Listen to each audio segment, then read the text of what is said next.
Ha iniciado la cuenta regresiva. El equipo está listo.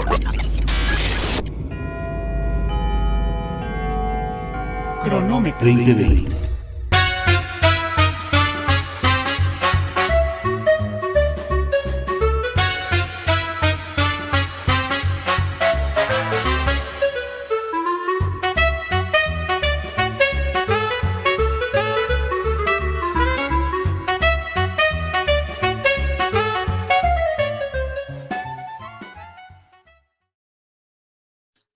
Amigos, ¿qué tal? ¿Cómo les va?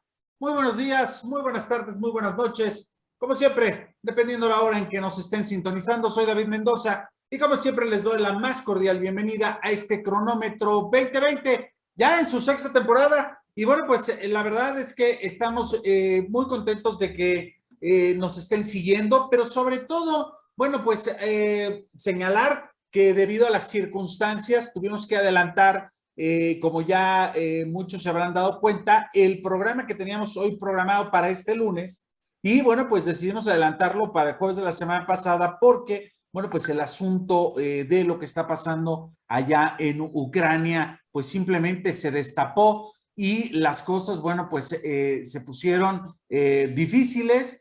Vamos a ver cómo siguen evolucionando todos estos aspectos. Por supuesto, vamos a estar al pendiente de lo que suceda y bueno, pues se amerita también el caso en algún momento coyuntural, dependiendo cómo vayan avanzando estos sucesos, bueno, pues realizaremos seguramente con todos nuestros amigos, nuestros panelistas y nuestros expertos, obviamente, pues algún tema especial, tomando en cuenta que, bueno, pues varios de nuestros panelistas saben precisamente o analizan estas circunstancias. Me da mucho gusto que el día de hoy me acompañe Rodrigo Castillo. ¿Cómo está, Rodrigo? Hola David, ¿cómo estás? Aquí con mucho gusto, como siempre, de participar en Cronómetro. Hola Edgar, buenas tardes, buenos días, buenas noches. Y Aquí bueno, estamos. pues está también con nosotros Edgar Valenzuela. ¿Cómo estás, Edgar? ¿Qué tal, David, Rodrigo? Buenas noches, buenas tardes, buenos días, a la hora que gusten vernos, a nuestro auditorio también.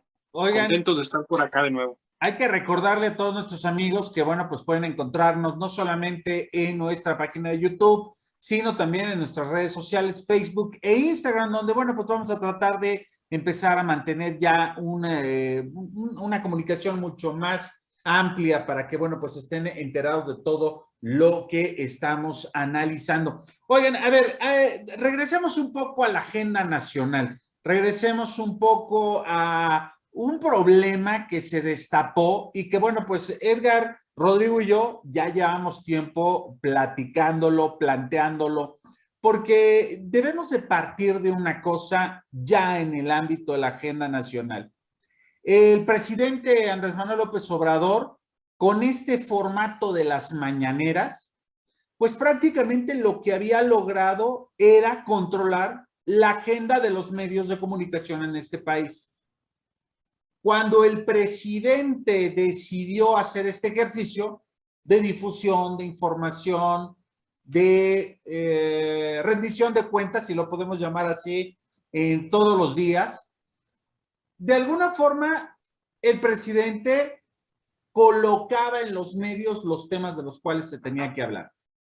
Sin embargo, hace ya pues prácticamente un mes, lo que tuvimos es que surgió una investigación por parte de la cadena Latinos, en la cual se planteaba un asunto de conflicto de interés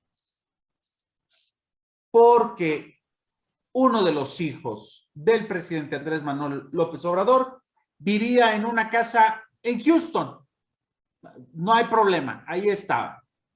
Sin embargo, esto fue generando un gran escándalo mediático con voces a favor y en contra.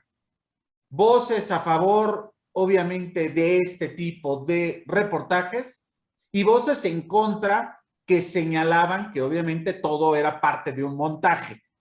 Ahí, los hechos estaban ahí. El asunto es de que pasaron días, pasaron semanas y el gobierno como que de pronto se vio rebasado o se vio agotado en este mar de información que obviamente en lugar de aclarar o desmentir, pues la bola de nieve se fue haciendo más grande y llegamos a otro punto, un punto donde el presidente decide de manera unipersonal, yo creo que sorprendiendo, como dicen por ahí, a propios y extraños, cuando en una mañanera decide difundir el supuesto sueldo de un periodista. Y esto genera un escozor entre el gremio periodístico, tomando en cuenta que en este inicio de año 2022, hasta el momento van asesinados 5 periodistas como tal, y esto ha suscitado toda una serie de reacciones. Inclusive el Departamento de Estado de Estados Unidos ha señalado su preocupación ante esta situación. El escándalo se mantuvo constante, pero de pronto empezó a minorar. Y empezó a minorar cuando de pronto el presidente, y yo diría que toda la estructura del Estado, en una cuestión de retomar la agenda, de generar una estrategia para solventar esta crisis de comunicación, suelta una bomba desde el presidente de la Suprema Corte de Justicia, en el cual se acusa a Margarita Zavala y por supuesto a Felipe Calderón de haber generado toda una estrategia desde el Estado y presionado a diversos funcionarios, entre ellos al ministro Arturo Saldívar, para que se acotara esta situación. Llegó lo de Ucrania, llegó lo de Rusia y de pronto todo esto, todo este problema doméstico, mediático, simplemente bajó o fue cubierto por esta situación. Quiero que hagamos un ejercicio en una primera etapa, Edgar, Rodrigo, sin mencionar nombres de los implicados, en un primer ejercicio en términos de qué pasa con este sistema de comunicación, qué pasó con el presidente López Obrador y con su movimiento tratando de acotar o no a la prensa.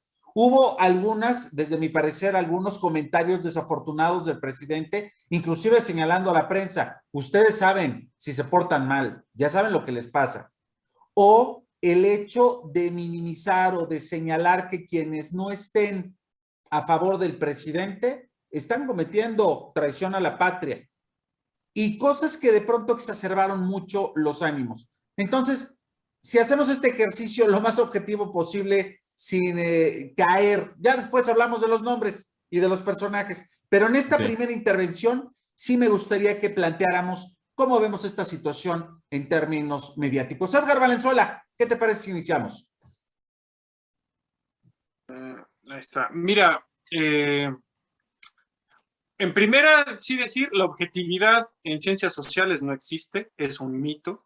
Podemos hacer porque todos tenemos nuestro corazoncito, nuestra historia de vida, ideales y demás, y eso afecta, por supuesto, la manera en la que concebimos el mundo y nuestra forma de pensar. Teniendo en cuenta lo anterior, sí hay que reconocer que creo que es la primera o de las primeras ocasiones en las que veo al presidente, justamente como mencionas, que no tiene las riendas completamente de la opinión pública. Y esto había sido una constante durante los primeros 3 años de su gobierno.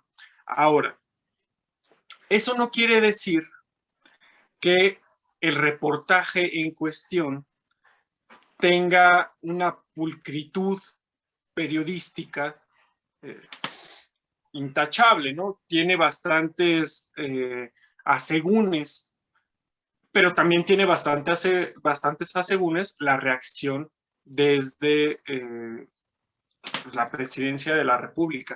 Ahora, tú has mencionado algo, David, en muchas ocasiones que tampoco tenemos que perderlo de vista, que es este modelo de comunicación basado en el presidente, donde prácticamente el equipo de presidencia solamente acompaña al presidente, pero todo se centra alrededor de su persona. Claro. tiene limitantes, y las limitantes las vimos justamente en estas semanas de crisis, y lo vimos hace un año también. Recordarán con el tema de los dichos del presidente sobre el movimiento feminista. Bueno, no hace un año, mejor fue hace 2 años, con poquito antes de la pandemia. Entonces, Justo el 8 de marzo. Así Ujú. es, unas semanas antes, Sí, con el tema del desafortunado y muy lamentable homicidio de esta pequeñita claro. en el Estado de México, que suscitó toda una serie de reclamos airados de parte de los movimientos feministas, ¿no? Pero bueno, o sea, son estas dos caras de la moneda, ¿no? No podemos subrayar una sin dejar de señalar a la otra desde mi entender. Gracias, Edgar. Ok. A ver, Rodrigo Castillo. Mira, yo coincido con Eda y contigo en el sentido de que, bueno, las ciencias sociales son subjetivas, tienen un grado de subjetividad marcado, y eso es un hecho. Y coincido en que el modelo de comunicación, ¿sí? Está centrado en el presidente. Toda la administración, toda esa sección está centrada en lo que el presidente quiere hacer, decir, y él pone los temas, las agendas, él pone a la gente a hacer lo que le corresponde, ¿no? ¿Sí?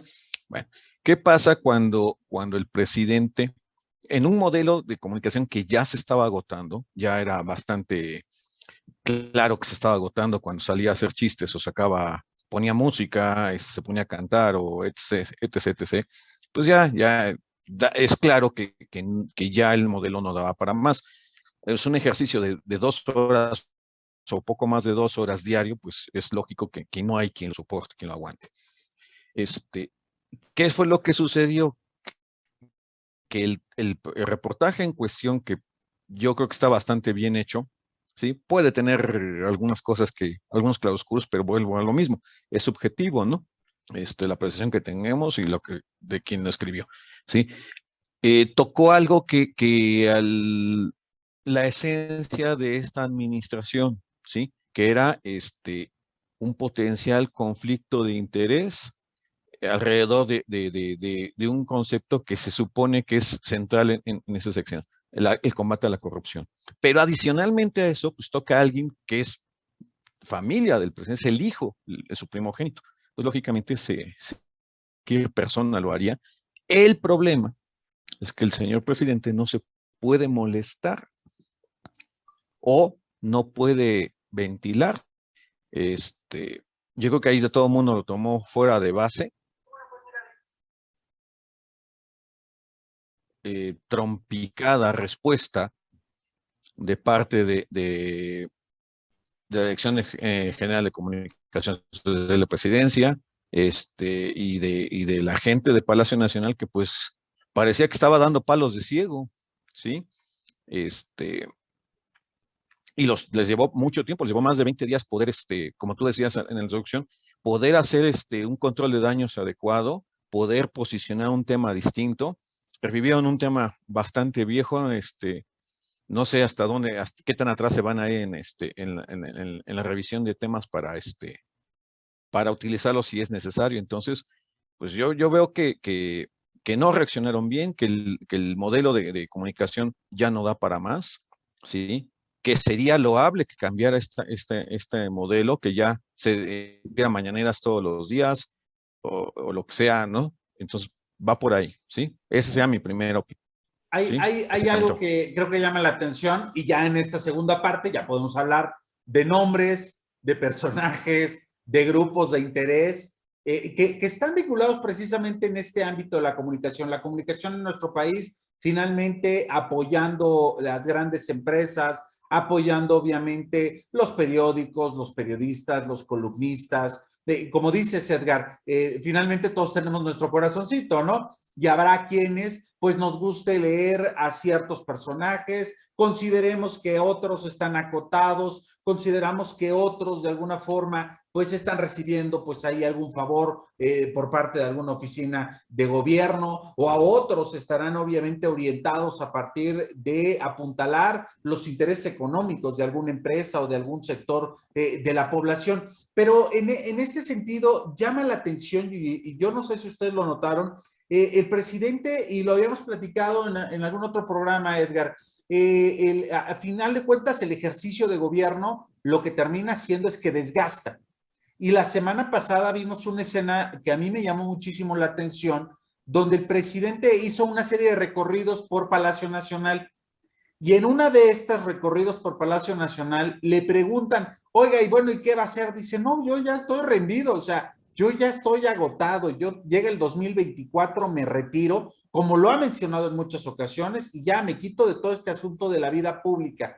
Este desgaste se percibe precisamente en el presidente, y llama la atención sobre todo porque en este ámbito de comunicación se refleja en otros, por ejemplo, gobernadores, o en otros senadores, o en otros diputados, que tienen esta pues necesidad de estar de alguna forma también frente a los micrófonos, de buscar caminos alternativos para difundir lo que están haciendo. Y aquí yo pondría el caso de el que le denominan el español más mexicano, Abraham Mendieta, que de alguna forma ha colocado dentro de la agenda pública, y por supuesto ligado a esta percepción del partido Morena, pues se ha convertido como en un caballo de Troya que mantiene ardientes, ¿no? Vívidas, obviamente, a todas las personas que lo están siguiendo, y que efectivamente de una manera, yo diría, casi dogmática,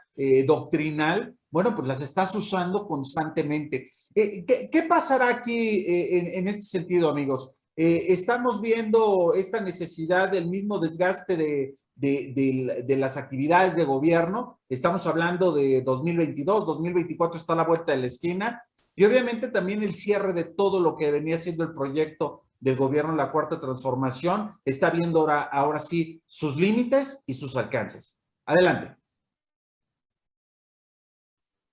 Bueno, que efectivamente el desgaste ya es muy marcado, ¿sí? No están consiguiendo muchas cosas de las que prometieron. Yo diría que prácticamente no están consiguiendo nada de lo que prometieron, o no es, obviamente no era tan sencillo. El problema es que pusieron la vara muy alta, ¿sí? Y ahorita pues están topándose con la realidad, ¿no?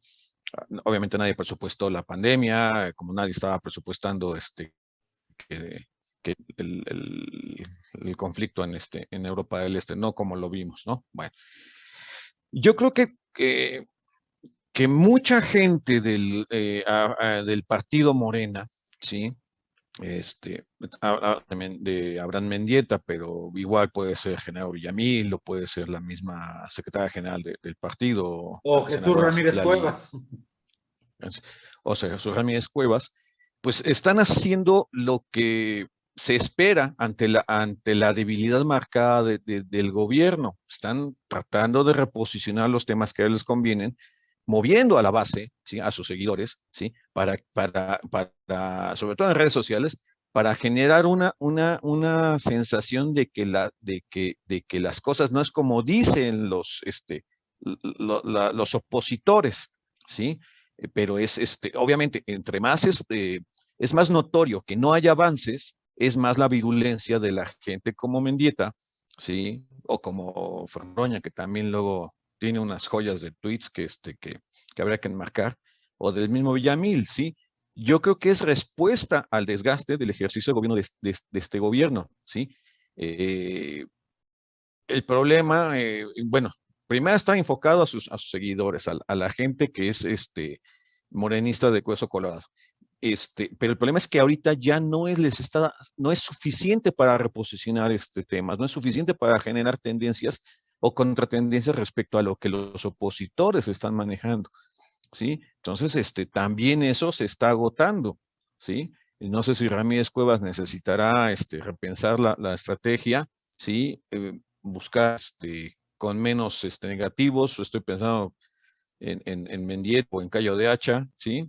que también les genera negativos. Entonces yo creo que es ese efecto de lo que estamos viendo, David, del debilitamiento del ejercicio de gobierno, ¿sí? Edgar. A ver, el ejercicio de poder, desde luego que desgasta, no nada más a Andrés Manuel, a cualquier persona, cualquier político alrededor del mundo. Sin embargo, yo sí difiero diametralmente con Rodrigo en que este gobierno no ha conseguido absolutamente nada, que está en crisis y todo el escenario que nos pintó. En primer lugar, por supuesto que ha cometido errores. También hay muchos espacios de oportunidad, cosas que se pueden hacer mejor. Pero también han existido algunos otros espacios en los que se ha hecho bastante bien las cosas. Y nada más puedes salir a las calles, a caminarlas para constatarlo, que en el sentir de la gente todavía mayoritario está un apoyo al presidente porque reconocen que las circunstancias no han sido las más sencillas, que realmente hay muchos factores externos que no se contemplaban y pese a ello se ha avanzado en bastantes cosas que eran reclamos sociales, ¿no? Que este hartazgo que se venía generando desde hace bastantes décadas y se cristalizó en 2018 con la llegada de Andrés Manuel, no han quedado desatendidos, ¿no? Ahora, vamos a pasar al tema justamente de los medios de comunicación, que es lo que nos tiene aquí. En algunos otros espacios hemos mencionado que los medios de comunicación no son entes que andan vagando por las nubes, completamente libres y autónomos. Realmente los grandes medios de comunicación son empresas y como empresas tienen intereses.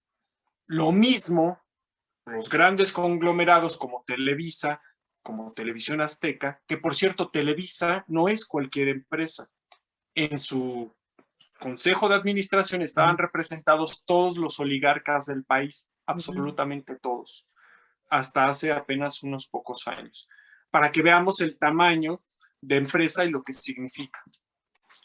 Y dentro de esa gran empresa y dentro de ese gran negocio que se convirtió en la comunicación en un país como México, donde el presupuesto público destinado a la comunicación social creó lazos de dependencia, redes de interés y demás durante muchos años, bastantes décadas, pues era obvio que en algún momento se iba a dar este choque entre el nuevo régimen, el de López Obrador, y las redes que todavía quedan del régimen anterior, que por cierto, para mí, y lo sostuve en redes sociales, gente como Ricardo Alemán, como Carlos Loret, como Enrique Krause, como Ciro Gómez Leiva y todos estos comunicadores, López Dóriga, por supuesto, en realidad se alejan del periodismo y se convierten en contratistas comunicativos, ¿no? Porque un periodista de a pie, alguien que realmente hace investigación periodística, que no se ha distinguido en su carrera por montajes, ya sea televisivos o de cualquier otro tipo, que es por lo que se le ha conocido a Carlos Loret de Mola, no ganan las cantidades astronómicas que gana este señor, ni están no tienen en su carrera tantos escándalos de realmente conflicto de interés o de montajes o este tipo de favores al régimen, ¿no? A ver, aquí nada más para acotar un poco, Edgar, y creo que vale la pena señalar, sobre todo porque, bueno, pues aquí obviamente hay entre las filias y fobias el señalamiento, ¿no? Hacia ciertos periodistas, y creo que apuntas algo que me parece muy interesante. Este asunto de la relación de los medios de comunicación con el gobierno no es algo nuevo, es algo que prácticamente viene desde mucho tiempo, ¿no? Es muy conocido que, por ejemplo, en el Porfiriato, don Porfirio tenía el control de buena parte de los medios y los periodistas que no estaban alineados a ellos, entre ellos, por ejemplo, el gran Flores Magón, bueno, pues decidieron generar su propio periódico, terminaron en el exilio, terminaron encarcelados, etcétera, etcétera. Inclusive la misma historia del chayotero, ¿no? El chayote, que bueno, pues era una forma en la cual se le daba recursos, obviamente, al periodista, pues para que pudiera acotarse, para que pudiera afiliarse, sobre todo a las necesidades del mismo gobierno. Lo que vemos ahorita, obviamente, estos personajes que tú acabas de mencionar, Edgar, obviamente juegan un papel y son el rostro, son las relaciones públicas que generan de alguna forma el gran espectro de los medios de comunicación. Yo me iría un poquito más para allá, ¿no? El papel que tienen en los medios radiofónicos, por ejemplo, o el papel que se sigue teniendo tan importante en los periódicos, o lo que hoy en día vemos en las redes sociales, ¿no? Este papel donde el medio de comunicación y quienes lo están articulando finalmente también empiezan a generar pues un grado de simpatía, empiezan a jalar agua para el molino del político en turno. Ahí está la esposa,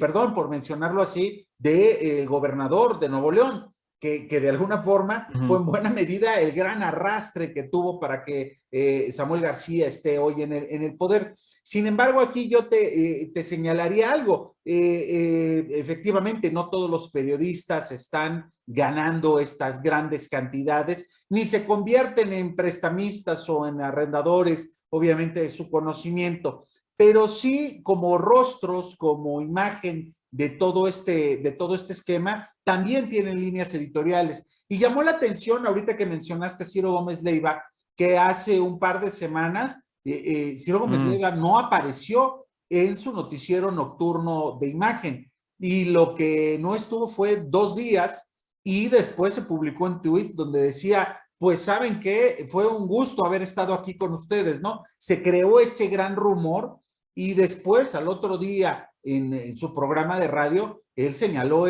bueno, lo que pasa es que prácticamente había un hecho noticioso, que regresamos al asunto. El caso de la supuesta casa o renta del hijo del presidente en Houston, y en esta conflictiva editorial entre los dueños del medio y el periodista, pues no se pusieron de acuerdo, y entonces lo que decidió él pues no aparezco. El tema no fue tratado, por ejemplo, en este caso, ni en Televisa, ni en TV Azteca, ni en Imagen Televisión. Los únicos que trataron el tema, curiosamente, fue Carmen Aristegui, fue Milenio, y inclusive por ahí en La Octava, que también es un grupo que ahora se ha plegado al gobierno, se trató medianamente el tema. Entonces, aquí hay un juego de varios, ¿no?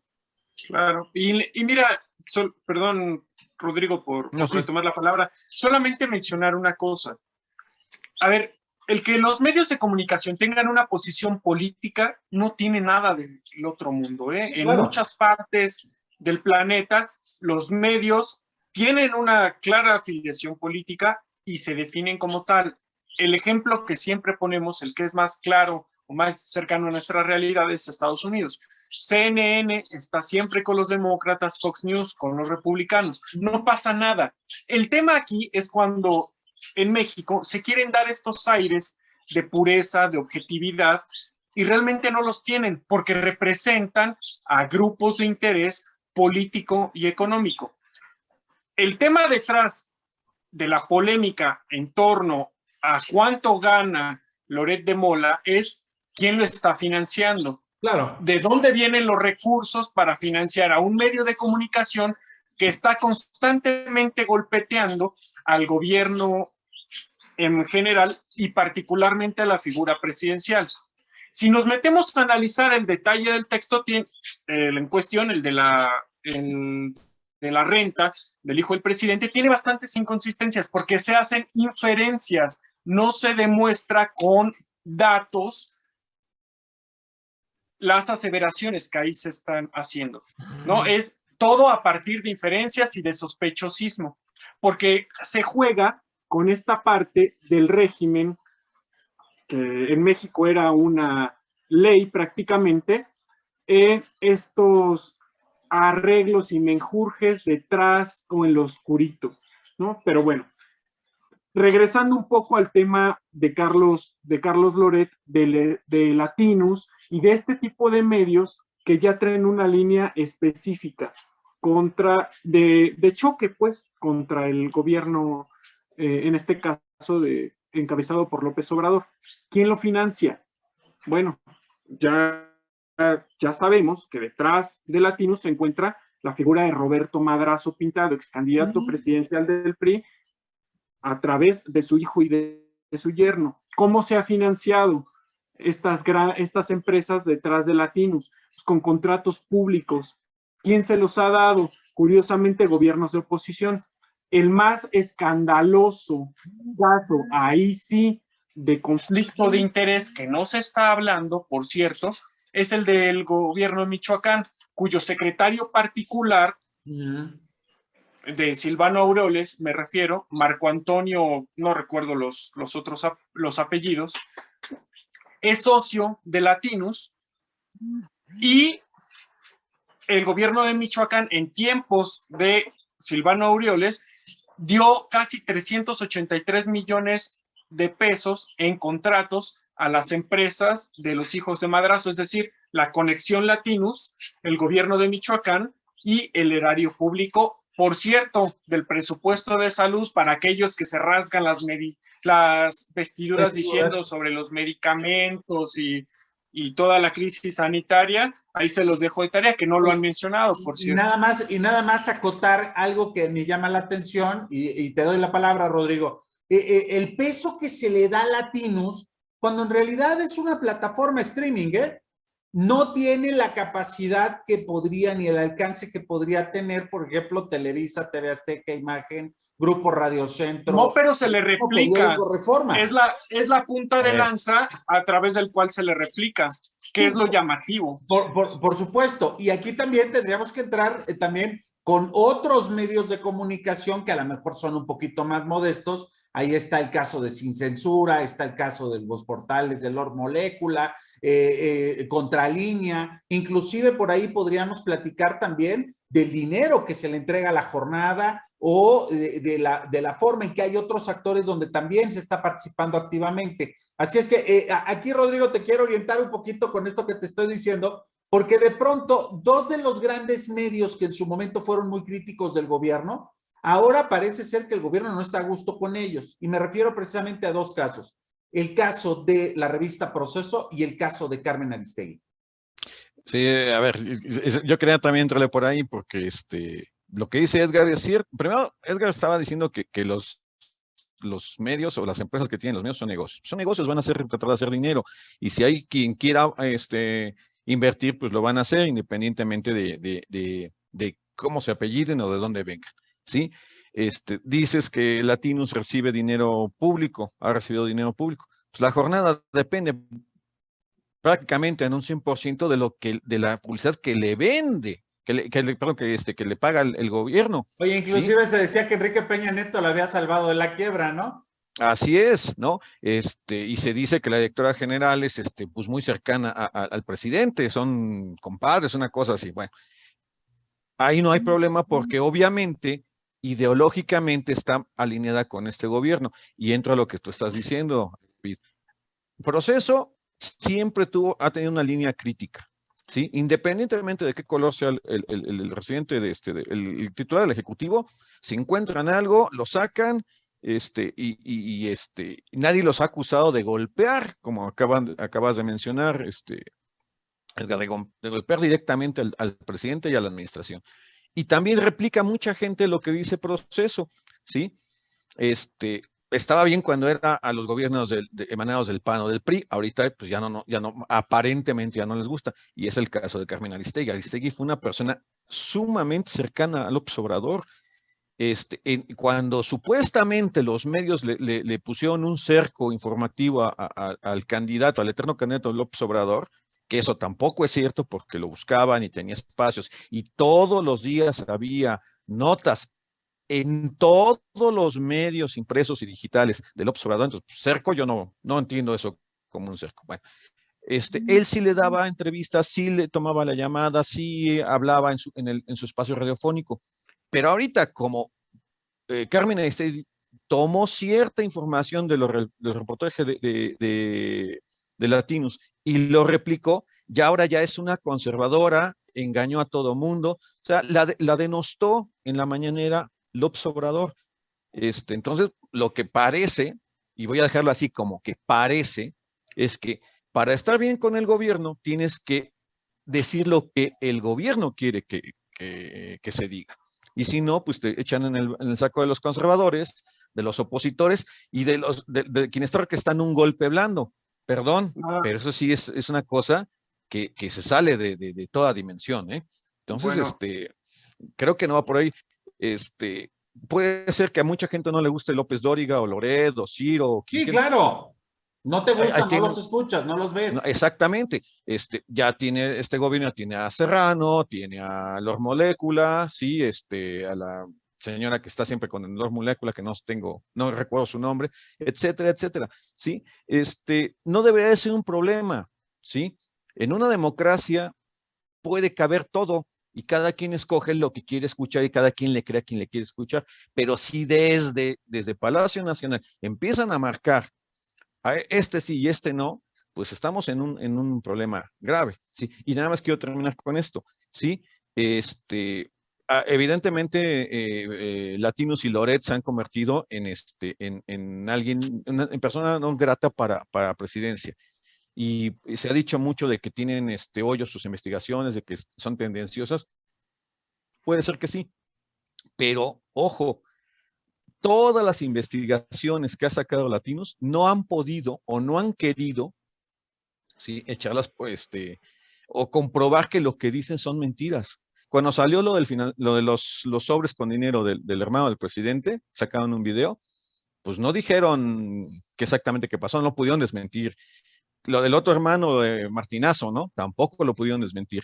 Y ahorita lo de la Casa Gris, pues las explicaciones que están dando, pues no son muy convincentes.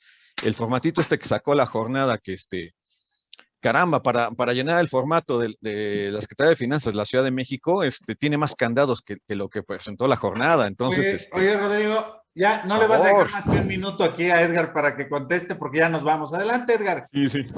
Oye, pues varias cosas. La primera, el tema aquí no es de quién reciben dinero, porque el financiamiento público se da a partir del número de electores. Si el gobierno de Peña Nieto le daba dinero a La Jornada para anuncios por publicidad oficial, que por cierto no estaba violando la ley, era porque hay un gran número de lectores de ese periódico y por cierto es el único periódico de los grandes periódicos nacionales que se sostiene a partir de este tipo de esquemas, porque los otros como el Reforma o como el Universal lo hacen a partir de la venta de sus páginas interiores, por un lado.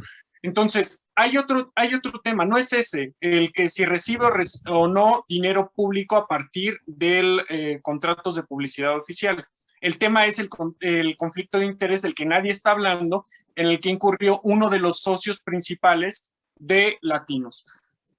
Segundo tema. Corre porque se nos acaba. Aquí están queriendo igualar la Casa Blanca de Peña Nieto con Grupo IGA, el contratista favorito del presidente Peña Nieto y presunto prestanombres, con una casa rentada en la cual se hizo una investigación en Estados Unidos por una empresa especial que se dedica a eso. Este tema lo ampliamos después en otro programa. Y eso no ha salido. Lo ampliamos. Eso no lo retomaron. Amigos, nos vemos. Ha iniciado la cuenta regresiva. El equipo está listo.